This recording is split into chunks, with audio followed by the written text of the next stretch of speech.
नमस्कार दोस्तों, मैं आपको इस वीडियो में कोशिश करूंगा कि एक क्लास 9 के फिज़िक्स के एक चैप्टर मोशन के हर टॉपिक को एक कॉम्पैक्ट फॉर्म में समझाने की कोशिश करूंगा आप लोगों को। तो देखिए, सबसे पहले मोशन, चैप्टर का नाम है मोशन। इसमें फिजिकल स्टेट दो तरह के हो सकते हैं, बॉडी के, किसी भी बॉडी के फिजिकल स्टेट दो तरह के हो सकते हैं। या तो रेस्ट में हो सकता है या तो मोशन में हो सकता है। रेस्ट मतलब स्थिर, मोशन में मतलब वो मूव कर रहा है। मोशन दो तरह का हो सकता है, uniform motion, non uniform motion. अब नॉन यूनिफॉर्म मोशन फिर से दो तरह का हो सकता है, accelerated motion, decelerated motion.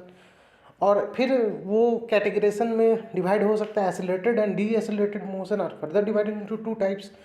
Accelerated motion uniformly accelerated, non uniformly accelerated. Decelerated motion uniformly decelerated, non uniformly decelerated. कुछ इक्वेशन ऑफ मोशन है, ये आपको न्यूमेरिकल प्रॉब्लम समझाने में मदद करेंगे। जैसे v equal to u plus a t, इसको s equal to u t plus half a t square, b square equal to u square plus 2s। ये आपको न्यूमेरिकल प्रॉब्लम बनाने में मदद करेंगे। अब सर्कुलर मोशन भी एसिलरेटेड मोशन हो सकता है। अब देखिए, रेस्ट क्या होता है। सबसे पहले ये चैप्टर का आउटलाइन कि हम लोग क्या क्या स्टडी करेंगे। अब देखिए, मेन हम लोग हेडिंग पे आते हैं। पहली बात है, रेस्ट क्या होता है। बॉडी को बोलेंगे कि वो स्टेट ऑफ रेस्ट में है जब उसका पोजीशन, जब वो जहाँ है वो वहीं अगर रहता है तो उसको रेस्ट में बोलेंगे। मोशन क्या होता है, बॉडी को बोलेंगे कि ये मोशन में है जब इसका पोजीशन कंटिन्यूसली चेंज करता है एक रेफरेंस पॉइंट की मदद से, एक रेफरेंस पॉइंट के तुलना में। मोशन तीन तरह का हो सकता है depending upon the type of path by which object is going through. Circulatory, circular motion, एक सर्कुलर पाथ फ्लो करेगा। लीनियर मोशन, एक लीनियर स्ट्रेट लाइन फ्लो करेगा। Oscillatory vibratory motion, to and fro path flow करेगा with respect to origin. अब quantity क्या होते हैं, anything which can be measure, जिसको हम नाप सकते हैं उसको बोल देते हैं क्वांटिटी। दो तरह का क्वांटिटी होते हैं, स्केलर, वेक्टर। स्केलर क्वांटिटी में एक ऐसा है जिसका खुद का मैग्नीट्यूड होता है लेकिन डायरेक्शन नहीं होता है, जैसे डिस्टेंस, स्पीड। वेक्टर क्वांटिटी ऐसा है जिसके पास, ऐसा क्वांटिटी जिसके पास दोनों ही magnitude as well as direction हो। Example displacement, velocity. अब डिस्टेंस एंड डिस्प्लेसमेंट क्या होता है। डिस्टेंस जो है वो कोई, कहीं भी आप कोई भी पाथ को ट्रैवल कीजिए वो डिस्टेंस है। और एक पॉइंट ए और एक पॉइंट बी है, वो ये पॉइंट ए से पॉइंट बी जा रहे हैं, आप कोई भी रास्ते में लीजिए वो डिस्टेंस कहलाता है। और उसमें आप सीधे स्ट्रेट जा रहे हैं, शॉर्टेस्ट डिस्टेंस कवर कर रहे हैं तो वो डिस्प्लेसमेंट कहलाता है। डिस्टेंस स्केलर क्वांटिटी हो गया, डिस्प्लेसमेंट वेक्टर क्वांटिटी हो गया। डिस्प्लेसमेंट किसी बॉडी का जीरो हो सकता है अगर इनिशियल पॉइंट और फाइनल पॉइंट सेम हो। एग्जाम्पल सर्कुलर मोशन में। डिस्टेंस और डिस्प्लेसमेंट के बीच का डिफरेंस भी जानना जरूरी है। Distance, length of actual path travel by an object, actual path कितना, और displacement shortest path, length of shortest path. Distance scalar quantity, displacement vector quantity.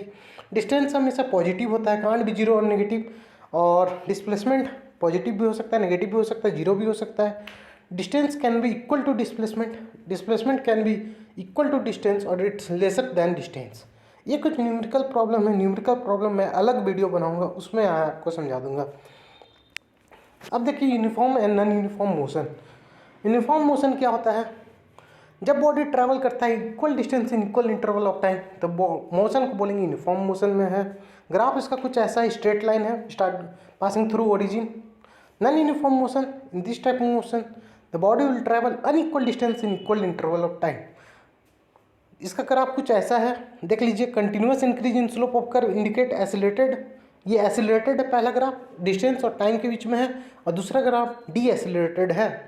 D acylation को बोलते हैं रिटार्डेशन और नेगेटिव एसिलेशन। इसमें वेलोसिटी बॉडी की घटती है।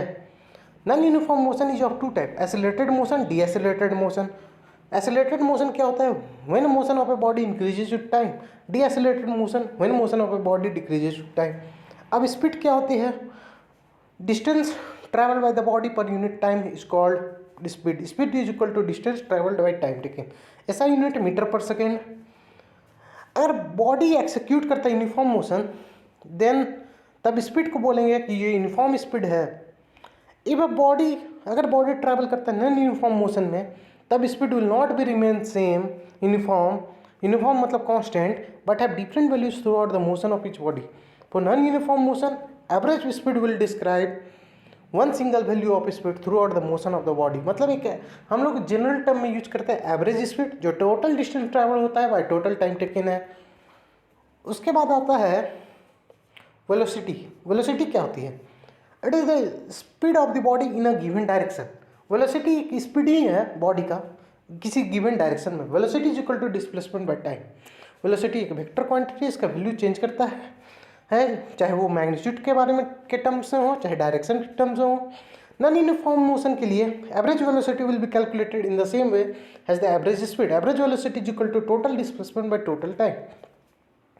For uniformly changing velocity, average velocity हम लोग कैलकुलेट करते हैं for uniformly changing velocity initial velocity plus final velocity divided by 2। V average is equal to u plus v divided by 2, where u is equal to initial velocity, v equal to final velocity. ऐसा unit metre per second होता है। Displacement velocity is equal to displacement by time. ये positive भी हो सकता है, negative भी हो सकता है, जीरो भी हो सकता है, क्योंकि ये एक वेक्टर क्वांटिटी है। अब एक्सेलरेशन के बारे में बात करते हैं। एक्सेलरेशन क्या होता है? एक्सेलरेशन क्या होता है? Rate of change of velocity per unit time is called acceleration. Velocity में कितना चेंज आया टाइम के रिस्पेक्ट में, उसको एक्सेलरेशन बोलते हैं। Acceleration equal to change in velocity divided by time. Acceleration a is equal to v minus u by t, where u is equal to initial velocity, v is equal to final velocity. अगर v greater than u हो तो ये a positive होगा, अगर v less than u हो तो a negative होगा। a negative कहने का मतलब है रिटार्डेशन, डिके एक्सेलरेशन या नेगेटिव एक्सेलरेशन। उसके बाद ग्राफिकल रिप्रेजेंटेशन है कुछ इक्वेशन के, जैसे डिस्टेंस टाइम ग्राफ, एस और टी के बीच में ग्राफ फॉर यूनिफॉर्म मोशन एक स्ट्रेट लाइन होगा पासिंग थ्रू ओरिजिन। एस और टी का graph non uniform motion, S और टी ये यूनिफॉर्म मोशन के लिए है और एक नॉन यूनिफॉर्म मोशन के लिए है। एस और T graph for body at rest constant होगा, मतलब वो जो है रेस्ट में है, उसका पोजीशन चेंज नहीं कर रहा है टाइम के साथ, तो वो कांस्टेंट रहेगा। अब वेलोसिटी टाइम ग्राफ आती है। बी और t for uniform motion, velocity constant for uniform motion के लिए वेलोसिटी कांस्टेंट, स्पीड कांस्टेंट, तो वेलोसिटी कांस्टेंट रहेगा। एक्सेलरेटेड मोशन के लिए ओरिजिन से पास होगा straight line. V t graph for accelerated non uniform motion, for accelerated non uniform motion उसका graph figure में दिख रहा है। इसके लिए हम कंक्लूड कर सकते हैं कि ग्राफ में जो A1 है वो नॉट इक्वल टू A2, और डी से एक्सेलरेटेड यूनिफॉर्म मोशन के लिए नीचे की तरफ जाएगा और D accelerated non uniform motion के लिए आर्बिट्री रहेगा, नीचे की तरफ जाएगा। The area enclose between any two time interval is T1 minus T2 in V by T। BT graph will represent the total displacement of the body. बोल रहा है कि एरिया जो इनक्लोज होगा between any two time interval T2 minus T1 in VT graph will do the total displacement of the body. Therefore ये graph दिख रहा होगा, इसमें total distance travel by the body between T2 and T1 time interval is equal to area of triangle ABC plus area of rectangle ACDB, तो half into B2 minus B1 into T2 minus T1 और area of rectangle calculate कर लीजिए। अब equation of motion for uniformly accelerated body v is equal to u plus AT होता है। Graph में ऐसे represent किया गया है। इसका डेरिवेशन जानने के लिए शॉर्ट में अगर बोलूँ तो suppose a body have initial velocity u, मान लीजिए कोई बॉडी है उसका इनिशियल वेलोसिटी u है और वो पॉइंट A में उस समय और उसका वेलोसिटी चेंज करता है to be at point B in t second, that is final velocity will be v, final velocity v होगा। For such a body a is equal to o change in velocity divide by change in time, OB minus OA divide by OC minus 0। Figure से देख सकते हैं v minus u by t, इसे conclude कर सकते हैं v equal to u plus AT। Second equation है ये है s is equal to u t plus half AT square, distance travel by object, ये एरिया से निकलेगा, तो एरिया का फॉर्मूला इस ग्राफ पे अप्लाई कर दीजिए, मेरा निकलेगा u into u t plus half AT square. Third equation है b square equal to u square plus 2s। S is equal to area of trapezium O A B C. Displacement किससे निकलता है? एक triangle है ओ A B सी, उसका area निकाल दीजिए, उससे निकलेगा। हम लोग लिख सकते हैं ट्रेपेजियम का area O A plus O B sum of parallel side half into sum of parallel side into height. तो u plus v into t by two, s is equal to u plus v by two, और t का form first equation v minus u by a हो जाएगा। S equal to v square minus u square by two a, v square equal to u square plus 2s। अब uniform circular motion, uniform circular motion को क्या होता है? अगर body move करता है in a circular path with uniform speed, then it is said to be executing uniform circular motion. In such a motion, the speed may be same throughout the motion, but its velocity is different at each and every point of its motion. देखिए इसमें बोल रहा है uniform circular motion को हम लोग accelerated motion बोलते हैं अगर उसके बावजूद इसका वेलोसिटी स्पीड कांस्टेंट है।